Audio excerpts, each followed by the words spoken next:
Today, I'm going to tell you something that you probably won't want to hear.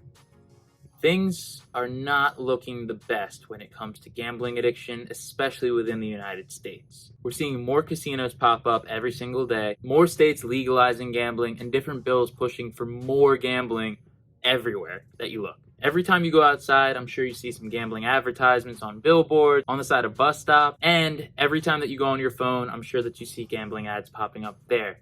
There is a massive push to normalize gambling in our society. And who's going to help when more people get addicted to gambling? The honest answer? Probably no one. Welcome back to the One Day at a Time Gambling Addiction Podcast. I'm your host, Rob. I'm a recovering compulsive gambler, and I made my last bet on November the 12th of 2022. Since that point, I've made it my personal mission to come online and talk about the ways that you can recover from a gambling addiction faster than I have. I also shed light on the truth about what's happening behind the scenes in the gambling industry, so if you're interested in gambling at all, please smash that subscribe button and stay up to date on the content that I create here. Welcome to our community. So for today's podcast episode, I wanted to answer this question. Who is going to help gambling addicts? Honestly, up until this point, everything when it comes to recovering from gambling addiction or getting yourself out of a gambling addiction has fallen on the individual. There is no incentive for the casino to help you because 5% of casino players make up 86% of casino profits. So those 5% are the gambling addicts. And they have no incentive to stop you because it would hurt their bottom line. Why would they go out of their way to make you gamble less? The government has no incentive to stop you because they get paid no matter what. They get either your money if you were to somehow be an anomaly and win via income tax, or they get it from the casino.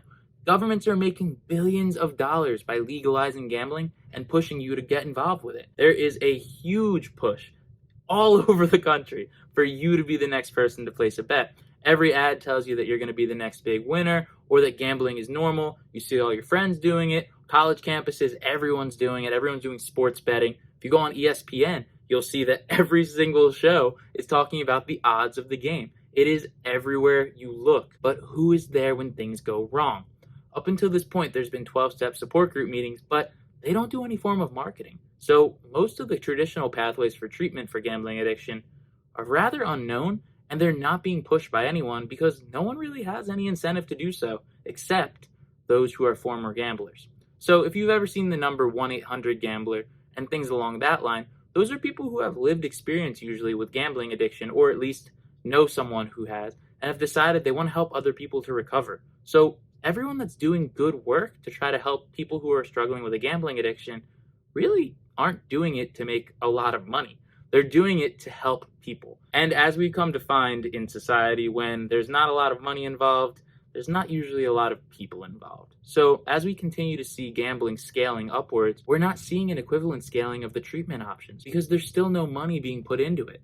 It's really a sad thing to see, but who's going to help the compulsive gamblers other than ourselves? At this point, nobody. Now that leads us into a more constructive conversation. What can be done and what should be done to help people out? Well, there are some incentives for the government to make sure that people aren't getting addicted to gambling, because if traditional treatment centers are getting overwhelmed, then the cost is going to eventually fall into state-funded programs. Now, if you know anything about America, you would know that healthcare is quite costly here. And there are addiction rehab centers out there right now, but they do carry a cost, and you need health insurance to be able to go to them. So the people that are really struggling are not finding themselves with adequate options to get help. So what would I like to personally see done is see some of this casino money coming back into treatment centers, coming back into treatment for gambling addiction at all. We're seeing casinos make huge amounts of money and then kind of scapegoat it by saying, yeah, if you have a problem, like you can ban yourself.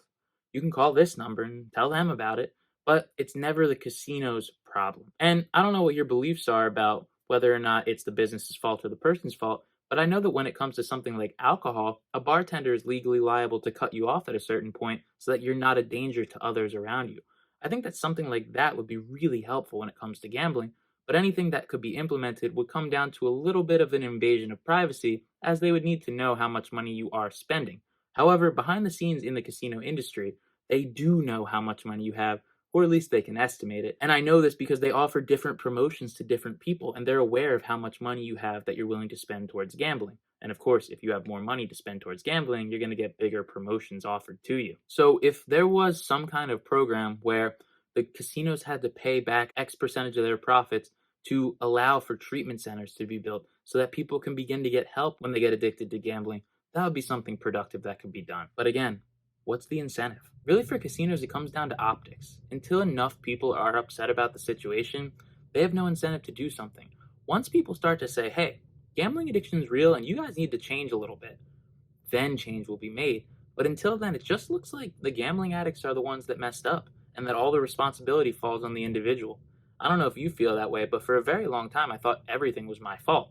And while it is up to you to recover from a gambling addiction, putting in the work to go to group meetings every week, and taking responsibility that you are indeed addicted to gambling, there are so many environmental aspects at play, making it more difficult and making it flat out almost impossible for young people to avoid the temptations of gambling. Examples include skill machines that can be found in Pennsylvania gas stations.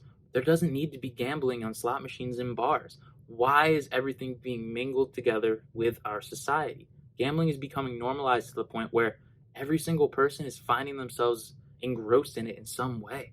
It's impossible to avoid the advertising. It's impossible to avoid the machines. They're all right in front of you. So is it your fault?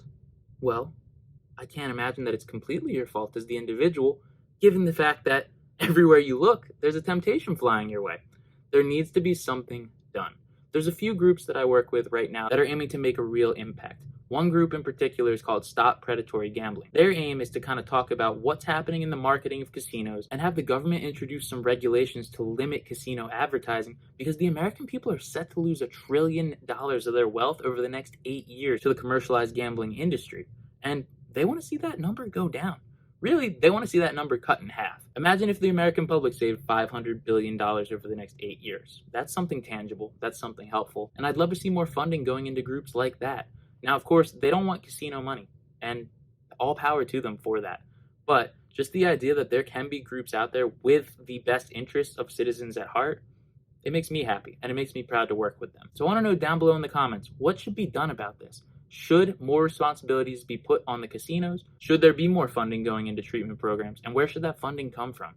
I have my personal opinions, but I want to know yours. So thank you for joining me for today's episode of the One Day at a Time Gambling Addiction Podcast. Link down below is a free PDF filled with resources to help you to start to recover from a gambling addiction if you want to quit. It's 100% free. Just go and click on the link down in the description. If you found today's topic to be interesting or thought-provoking, please do share this with someone that would benefit from what we talked about today. I thank you for taking the time to watch this video, and I hope that we all keep getting better together, one day at a time.